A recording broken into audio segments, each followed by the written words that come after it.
ধরুন আজকে আসামিদের প্রোডাকশনের ডেট ছিল, কিন্তু যেহেতু আজকে দুর্গাপুর বার অ্যাসোসিয়েশনের বিশেষ কারণে অ্যাবসেন্ট ফ্রম ওয়ার্ক আছে লয়ারদের, তার জন্য প্রোডাকশন হয়নি। থ্রু ভার্চুয়াল মোড এর প্রোডাকশন হয়েছিল থ্রু জেল। এবং আজকে জয় সাহেব যে আইডেন্টিফাইং যেটা করেছিল, মানে আমার মক্কেল, সেটার এই আইডেন্টিফিকেশন প্রসেসর আজকে যে ডিপোজিট করেছিল সেটা আজকে ওপেন করা হলো। সে ওপেন থেকে দেখা যাচ্ছে যে শেখ ফেরদৌস, যিনি হচ্ছেন মানে যে রেপ অ্যাকচুয়ালি করেছিলেন, তাকে আইডেন্টিফাই ভিকটিম রেডি করেছে। আর তার সাথে সাথে যারা প্রেজেন্ট ছিলেন সেখানে, যারা আরো বাকি 4 জন, তাদেরকেও আইডেন্টিফাই করেছে।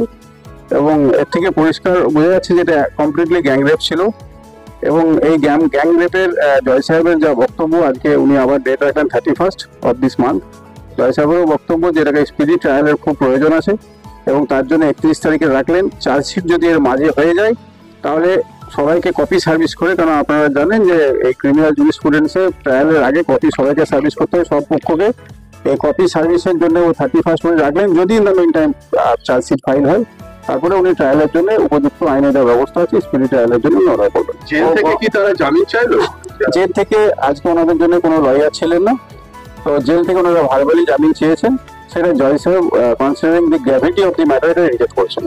বলছি যে টিআই প্যারেডটা হলো, টিআই প্যারেডের পরে বিজেপিরা সবাইকে শনাক্তকরণ করলেন। সবাইকে শনাক্তকরণ করেছেন। গণধর্ষণ নাকি ধর্ষণ? সিপি সাহেব যেটা বলেছেন যে একজনই ধর্ষণ করেছে। না, দেখুন আজকে আপনারা ডেফিনেশন যদি দেখেন বিএনএসএস বা পুরোনো আইপিসি ডেফিনেশন, যদি ধর্ষণ একজন কেউ করে, যারা যারা প্রেজেন্ট থাকবেন স্পটে, তাদেরকেও কোনো ধর্ষণের ওরা যা শাস্তি হবে শাস্তি হবে, সিমিলারলি যারা প্রেজেন্ট থাকবে তাদের একই শাস্তি হবে। শেখ ফিরদৌসের ব্যাপারে কি বলছে?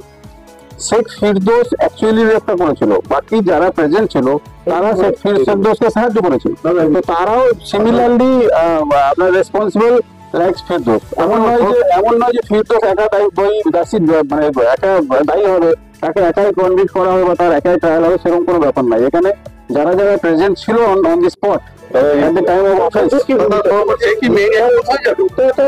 একই সবাই সেম অ্যাকিউজ। এখানে আমাদের কি বন্ধু, দেখুন বন্ধুর ব্যাপারে যা স্টেটমেন্ট দেওয়া সেটা আগেই দেওয়া হয়েছে। বন্ধুর তো টিআই প্যারেড হয়নি, বন্ধু অলরেডি আইডেন্টিফাইড।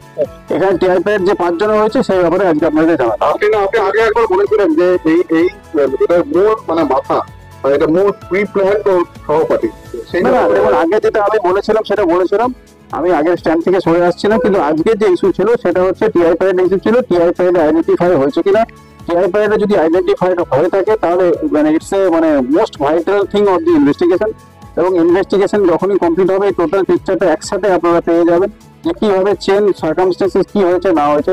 এটা আপনারা খুব শীঘ্রই উইদিন 7 ডে 8 ডেজের মধ্যে পেয়ে যাবেন বলে আশা করছি। 31 তারিখে পরিবেশ হবে, সেটা কি ফিজিক্যালি নাকি ভার্চুয়ালি?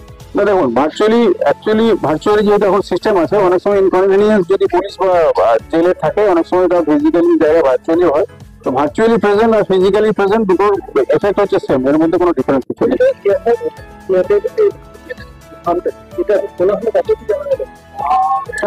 টিআই প্যারেড তো হয়েছে, আপনারা ছিলেন 24 তারিখে টিআই প্যারেড হয়েছে। সেই টিআই প্যারেডের পরে আফটার এফেক্ট কি আছে তার ডেট ছিল আজকে, এবং প্রোডাকশনের ডেট ছিল। এই প্রোডাকশনের ডেটে আজকে ওনাদেরকে থ্রু ভার্চুয়াল মোড প্রোডাকশন করা হলো। আর তার সাথে সাথে টিআই প্যারেডে কি আউটকাম ছিল, যেটা আমি আগের দিনই বলেছিলাম যে টিআই প্যারেডের আউটকামটা হবে, টিআই প্যারেডে যেদিন আমরা ওপেন হবে সেটা বলতে পারবো। পরবর্তীকালে আজকে যেটা আমরা দেখলাম সেটা ফিজিক্যালি দেখলাম। আমি আমার ক্লায়েন্টের সাথে পরবর্তীকালে সেখানে হওয়ার পরও কথা বলেছি, তাতে একই জিনিসই ছিল। টাইমিং বাড়ি গেছেন, চলে গেছে মানে সেরকম নয়, টাইমিং বাড়ি গেছেন, আবার আসবেন করে পুলিশ তাকে পুলিশ পৌঁছে দিয়ে এসছে বাড়ি।